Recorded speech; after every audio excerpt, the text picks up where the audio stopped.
What's going on, guys? I'm Rated D and I've tested positive for swag.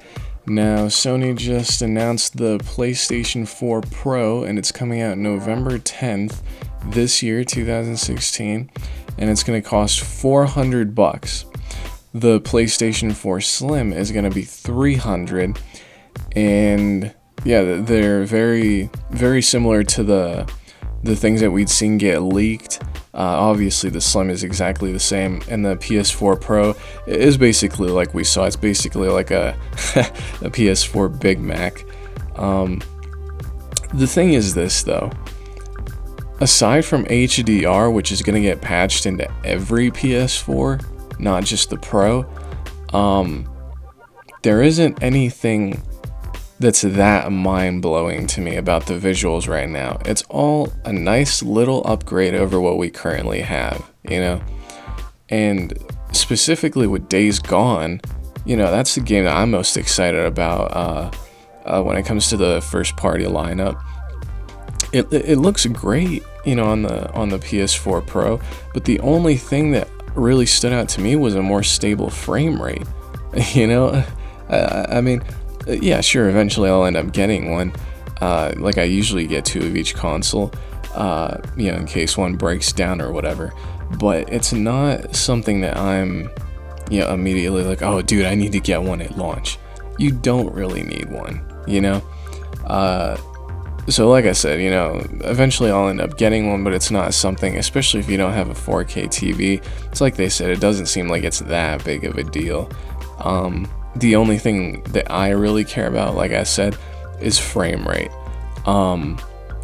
Seeing Days Gone run at a much smoother frame rate was great. They talked about tons of different games getting updates to work better with the PS4 Pro. The thing I'm most interested in, to be honest with you, is if Assassin's Creed Unity is going to get patched. If that gets patched, then yeah, I'll probably end up getting a PS4 Pro sooner than normal, because I would love to see Unity in 1080p with a smoother frame rate. That would be great. But other than that, there's not anything that I'm like, you know, going crazy for right now. It's a nice solid upgrade, but it's not that big of a deal, you know what I mean? And they even made sure to say, you know, this isn't a new PlayStation, you know, this isn't the next leap for the PS5 or whatever.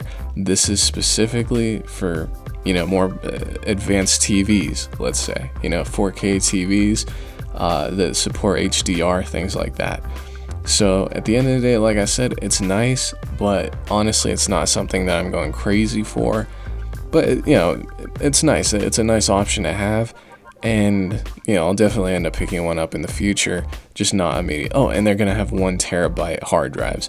Personally, I would have liked to have seen 2 terabytes. What I'm going to do is, because I have PT backed up on my external hard drive, what I'm going to do with my 2 terabyte hard drive in my current PS4, whenever I get a PS4 Pro, assuming that it still has just a 1 terabyte hard drive, then I'll end up switching out the hard drives, put the 1 terabyte in the original PS4, put the 2 terabyte in the PS4 Pro, and, you know, just back up everything. Well, everything that is backed up I'll put on in the new system, mainly PT, like I said.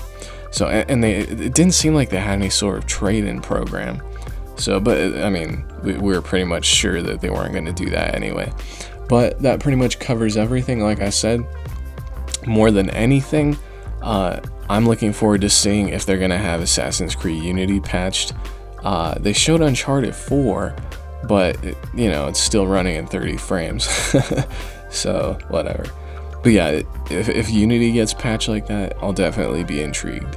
But, you know, if it doesn't happen, then, you know, I'll just wait, to be honest with you. That's the main thing that I'd be interested in.